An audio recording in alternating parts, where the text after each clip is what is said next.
Bismillahirrahmanirrahim. Assalamualaikum. Jangan lupa like, comment, and subscribe. Bye. Rupanya ketika di akhirat nol, nggak punya, itu capek jemaah rahmati Allah, nggak bisa beramal lagi dah. Karena memang ketika sudah sampai akhirat, udah selesai. Jangankan sampai akhirat, masuk ke dalam tanah saja, nggak ada apapun yang bisa kita lakukan. Hidup di bawah tanah aja lebih lama daripada hidup di atas tanah, apalagi nanti di akhirat khalidina fiha, kekal, nggak ada kehidupan lagi setelah kehidupan akhirat. Kita hidup di atas tanah ini, semelarat-melarat kita, masih ada yang lihat kita. Kita betul-betul nggak punya apa-apa di atas dunia ini, makan pun nggak tahu di mana. Itu kita masih bisa usaha. Kita masih punya mulut, kita minta-minta sama orang-orang. Kita masih punya tangan, minta-minta sama orang. Kita masih punya tubuh, kalaupun nggak ada yang bantu kita, tidur di jalan pun boleh. Minta-minta sama orang, pingsan kita di jalan. Ada yang ngeliat, pasti ada yang ngeliat. Untuk dapat satu bungkus satu hari kita bisa. Ada tetangga, ada kawan, ada saudara, ada perangkat desa, semuanya akan memperhatikan kita. Itu semelarat-melarat kita ketika di atas tanah. Tapi kalau melaratnya di bawah tanah, siapa yang kita telepon? Kalau melaratnya di bawah tanah, siapa yang bisa kita minta bantu? Nggak ada satu orang pun yang bisa kita usahakan untuk membantu kita ketika udah masuk di bawah tanah. Di atas tanah nggak bisa ngapa-ngapain, masih ada yang melihat. Tapi kalau udah di bawah tanah, nggak mungkin kita bangkit dari kubur. Gak mungkin kita telepon keluarga. Harta yang kita kumpulkan untuk kita wariskan banyak betul, tapi setelah meninggal kita lupa anak dengan kita. Istri yang kita tinggalkan lupa sama kita. Padahal setiap orang kita kasih rumah, setiap orang kita kasih kendaraan, setiap orang kita kasih ini. Orang setelah meninggal itu cepat betul dilupakan, jemaah rahmati Allah. Cepat betul habis meninggal dilupakan, itu cepat betul. Tapi kalau masih hidup seakan-akan nggak akan terjadi pekerjaan kecuali harus ada dia. Tapi kalau sudah meninggal langsung ada pengganti. Kalau ada acara bilang, Pak, Bapak harus hadir nih. Nggak mungkin kalau Bapak nggak hadir, acara mulai nggak mungkin, Pak. Wajib hadir. Tapi saya nggak bisa, saya ada kerjaan. Nggak bisa, Pak. Ini acara nggak mungkin. Kalau nggak kita undur acara. Bapak harus hadir. Nggak jalan acara kecuali harus hadir, Bapak. Tiba-tiba meninggal, acara jalan. Ada penggantinya. Ada pengganti. Itu seakan-akan kita penting betul ketika hidup. Padahal ketika mati yang betul-betul kita harus perhatikan, siapa yang akan tolong kita. Itu hari pertama orang ngelayat ke kita. Hari ke-10 udah canda-canda, lupa sama kita. Hari ke-11 udah lupa betul orang sama kita. Jangankan orang jauh, orang dekat saja dengan kita itu lupa sama kita. Orang yang paling kita cintai, hari pertama kita nangis, hari kedua nangis, hari ketiga nangis, hari ke-7 udah lupa. Teringat lagi karena ada sama dia. Kemudian hari selanjutnya KTP berubah nanti statusnya, buku nikah berubah statusnya. Semua cepat dilupakan. Sebelumnya buku nikah nama kita di situ. Setelah kita meninggal ganti dengan nama orang. Sertifikat tanah nama kita di situ. Setelah kita meninggal diganti dengan nama yang lain. Sertifikat mobil nama kita di situ. Setelah meninggal ganti dengan nama orang lain. Itu setelah kita meninggal. Maka sungguh rugi jemaah dirahmati Allah ketika kita udah capek usaha di dunia, rupanya nggak diapresiasi. Itu rugi betul. Rugi betul. Makanya Rasulullah Allah menyebutkan, "Qul hal nunabbiukum bil akhsarina a'mala." Maukah aku beritahukan kepada kalian orang yang paling merugi amalannya? Kalau Allah bilang paling merugi, betul-betul rugi itu orang tersebut. Siapa mereka? Alladzina dhalla sa'yuhum fil hayatid dunya. Orang yang usahanya, capeknya di dunia sia-sia. Wa hum yahsabun, tapi dia enggak mengira sia-sia. Dia kira dia telah melakukan amalan baik. Tapi di akhirat tidak dapat apa-apa. Makanya Allah gambarkan keadaan orang ini ketika hari kiamat, wujuhu yauma idin khasyi'ah. Ada wajah-wajah yang tertunduk, lemas. nggak sanggup angkat kepalanya, tertunduk hina, betul-betul terhimpun dengan kehinaan, khasyiah, khusyuk wajahnya, nggak sanggup angkat kepalanya, terhina betul. Siapa mereka?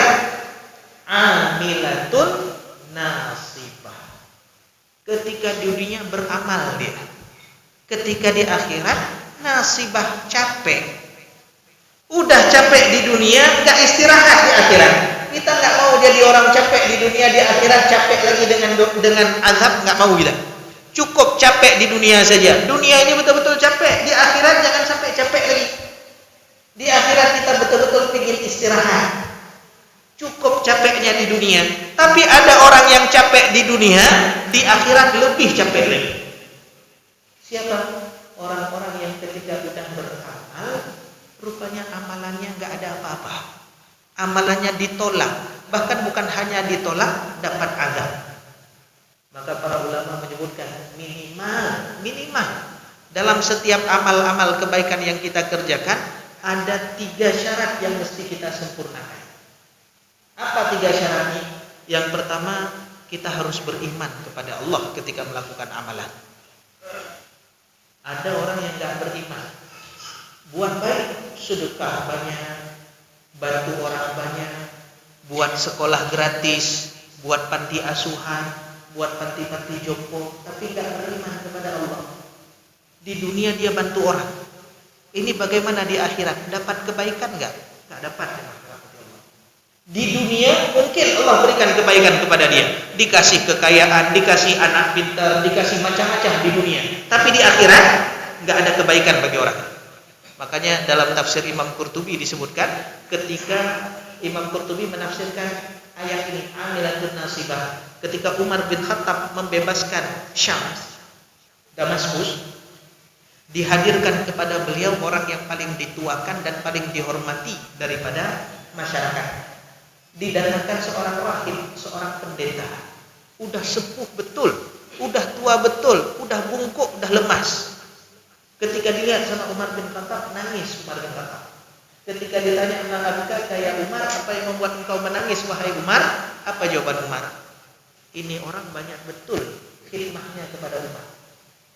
Dia nggak mau menikah, jaga syahwat. Dia nggak mau makan makanan enak, jaga syahwat. Dia betul-betul habiskan waktunya untuk berkhidmah kepada orang-orang. Tapi dia nggak beriman kepada Allah. Di akhirat bagaimana? Layak dia dapat ganjaran? Nggak layak. Bagaimana Allah berikan ganjaran kebaikan kepada dia, sedangkan dia saja tidak mengakui Allah sebagai Tuhan? Salah alamat berarti. Udah capek di dunia, capek lagi di akhirat. Alhamdulillah kita udah beriman. Maka jaga keimanan tersebut dengan sebaik-baiknya. Jangan sampai ketika mau meninggal hilang iman. Jadi betul-betul rugi. Betul-betul rugi. Karena kalau mau meninggal hilang iman, semua amalan-amalan yang pernah ada haba'an mansura, hilang sama sekali, dihapus sama Allah. Maka iman yang pertama, alhamdulillah sudah beriman. Yang kedua, jaga niat ketika beramal. Niatnya apa? Ikhlas, jemaah rahmati Allah. Ikhlas ini ibarat ruh pada jasad. Kita masih dihormati sama orang, kita masih dimuliakan sama orang, kita masih diberikan tempat dan kedudukan kita di tengah orang-orang gara-gara kita masih punya ruh.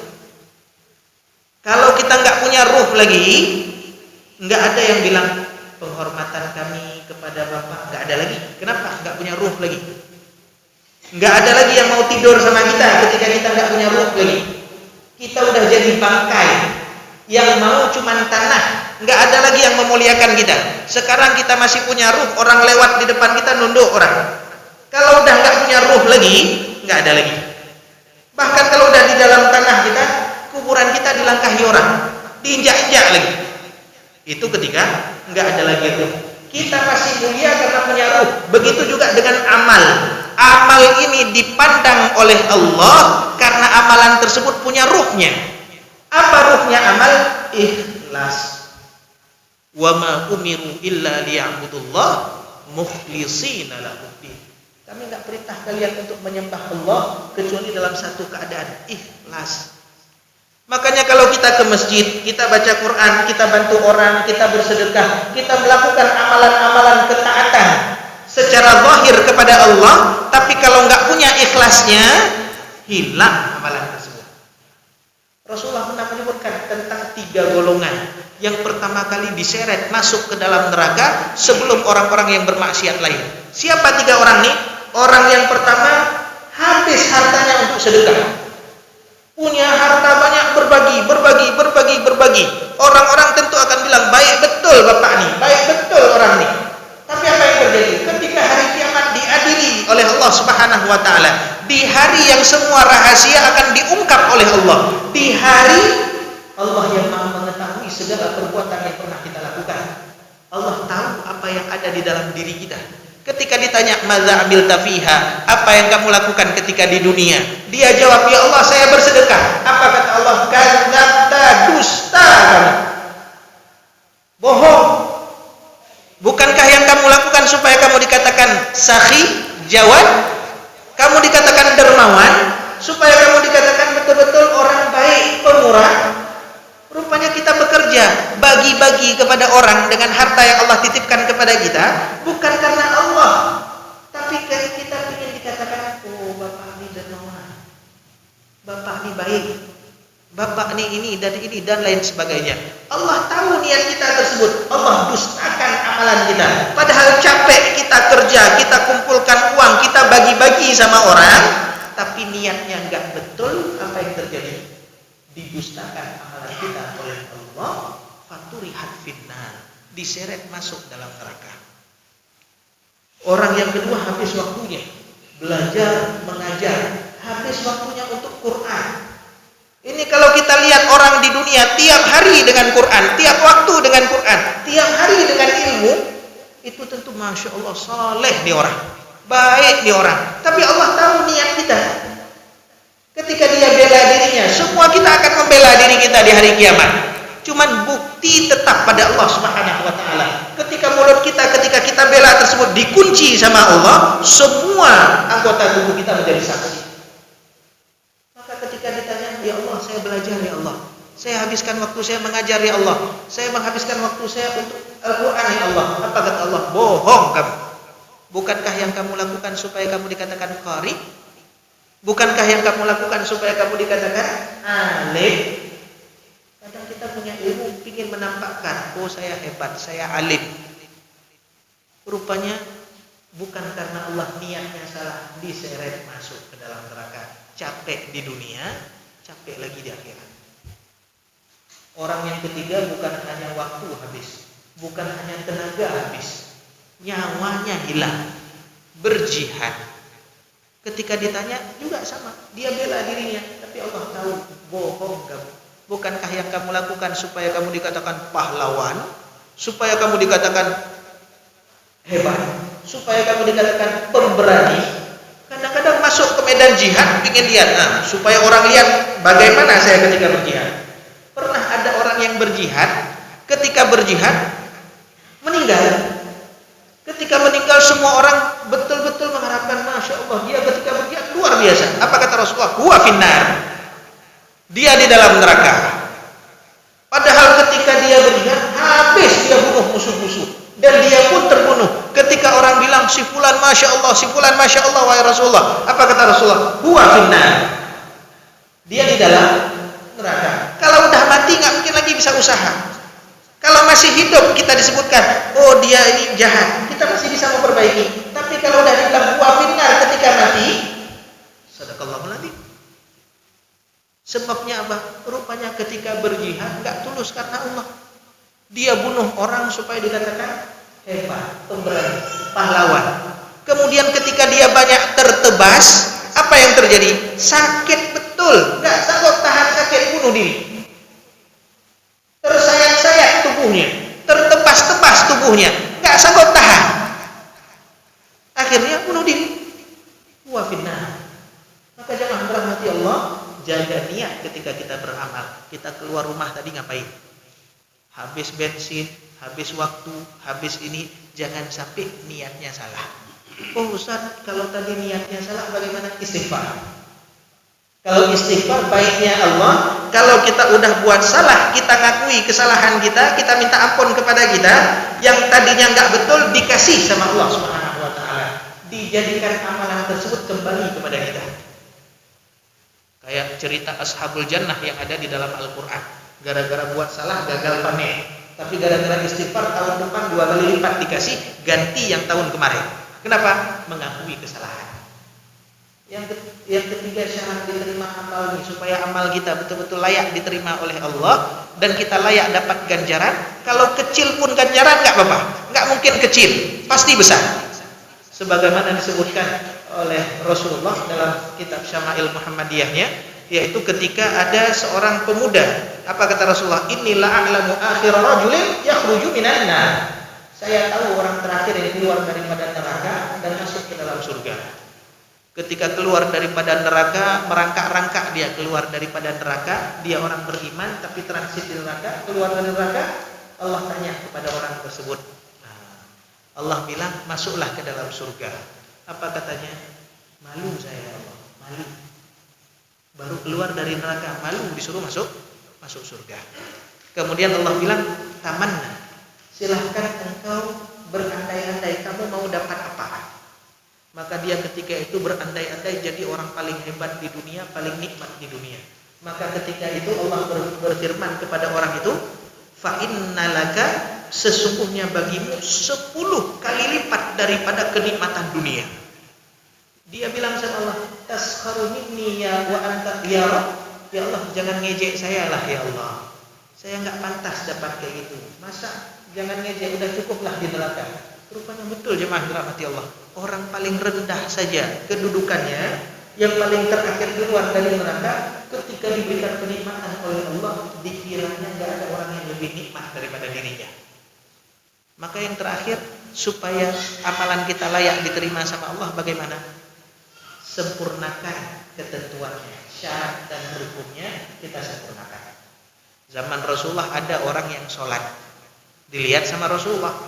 Ketika setelah sholat, Rasulullah bilang kepada pemuda, irji fasalli fa innaka lam tusalli. Kembali, ulangi lagi sholat kamu belum sholat. Dia udah sholat, tapi dikatakan oleh Rasulullah belum sholat. Ulangi lagi sholatnya yang kedua. Ketika setelah sholat, Rasulullah bilang, irji fasalli fa innaka lam tusalli. Ulangi lagi sholat kamu belum sholat. Dia udah sholat. Diulangi lagi sampai ketiga kali, irji fasalli fa innaka lam tusalli. Kembali ulangi lagi sholat kamu belum sholat. Dia terkejut, saya udah sholat, masa dikatakan nggak sholat? Kalau Rasulullah udah katakan kamu belum sholat, nggak ada dakwah lagi.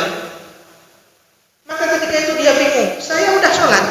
Kayak kita misalnya sholat subuh tadi, kita udah sholat, rupanya sholat kita itu nggak sah. Sholat kita tersebut nggak diterima. Kita udah sholat. Maka orang ini tanya ke Rasulullah, wahai Rasulullah, itu sholat paling sempurna yang saya lakukan. Apa kata Rasulullah? Rupanya sholat tersebut tidak ada tumakninahnya, tidak belajar dia cara sholat. Maka diajarkan oleh Rasulullah, baru tahu, oh seperti ini sholat. Kita puasa 40 tahun dan kita puasa Ramadan. 30 tahun kita puasa Ramadan. Rupanya ulangi lagi kamu belum puasa. Capek jemaah dirahmati Allah. Kita berpuluh-puluh tahun dah sholat, rupanya sholat kita itu nggak dianggap sholat. Kenapa? Nggak sempurna ketentuannya, nggak sempurna rukun dan syaratnya. Capek. Udah melaksanakan sholat, ketika di hari kiamat dibilang kamu belum sholat. Itu kan capek betul. Maka sempurnakan ketentuannya. Setiap amalan baik nggak hanya cukup dengan niat baik saja, harus sesuai dengan tuntunan. Bagaimana? Misalnya kita lagi betul-betul khusyuk, lagi betul-betul ingat sama Allah. Malam tahajud, pingin sholat subuh, nggak mau 2 rakaat, maunya 4 rakaat. Ya nggak diterima. Tetap 2 rakaat sholat subuh. Maka jemaah dirahmati Allah, dari mana kita tahu ketentuan tersebut? Dari para ulama. Datang kepada para ulama, belajar dengan mereka. Ini semuanya update status kalau ulama tersebut meninggal. Semua sedih, ya Allah udah meninggal ulama kita. Sedihnya waktu meninggal, waktu hidup nggak pernah belajar. Dibuat pengajian di masjid nggak pernah hadir, tapi ketika meninggal seakan-akan dia paling dekat dengan ulama tadi. Maka wujud kita cinta ulama dengan belajar, bukan hanya dengan pasang status ketika meninggal. Kalau pasang status semua meninggal itu baik. Tapi lebih baik lagi, yang lebih utama bagaimana? Datang, duduk, belajar sama ulama. Jangan setelah meninggal baru hanali ulama tadi. Betul, cuma kita nggak pernah usaha untuk keluar rumah, duduk di hadapan ulama tersebut untuk belajar. Nyesalnya apa? Kalau udah meninggal. Maka jemaah dirahmati Allah, supaya kita nggak capek di dunia, nggak capek lagi di akhirat, cukup capeknya di dunia saja. Bagaimana caranya? Cek amalan-amalan kita, usahakan amalan tersebut layak diterima oleh Allah. Apa caranya? 3 syarat tadi. Beriman kepada Allah, yang kedua adalah ikhlas karena Allah, dan yang ketiga cek amalan tersebut udah sempurna nggak rukun dan syaratnya, ketentuannya ketika kita melakukan amalan tadi. Kalau 3 ini ada, maka amalan kita layak diterima oleh Allah Subhanahu wa taala. Innallaha thayyib la yaqbalu illa thayyiban. Allah itu maha baik, Allah enggak terima kecuali yang baik-baik saja. Sedekah, kita sedekah, tapi hasil sedekah tersebut daripada harta curian, yang enggak diterima sama Allah walaupun kita bersedekah. Maka ini saja jemaah dirahmati Allah, mudah-mudahan kita tidak termasuk orang yang capek di dunia, capek lagi di akhirat. Kita ingin menjadi orang-orang yang usahanya ketika kita di dunia ini diterima sama Allah Subhanahu wa taala dan layak mendapatkan apresiasi daripada Allah Subhanahu wa taala. Amin ya rabbal alamin. Ini saja, mudah-mudahan bermanfaat. Kita sempurnakan dengan sholat 2 rakaat. Subhanakallahumma wa bihamdika, asyhadu an la ilaha illa anta, astaghfiruka wa atubu ilaik. Wassalamualaikum warahmatullahi wabarakatuh. Terima kasih.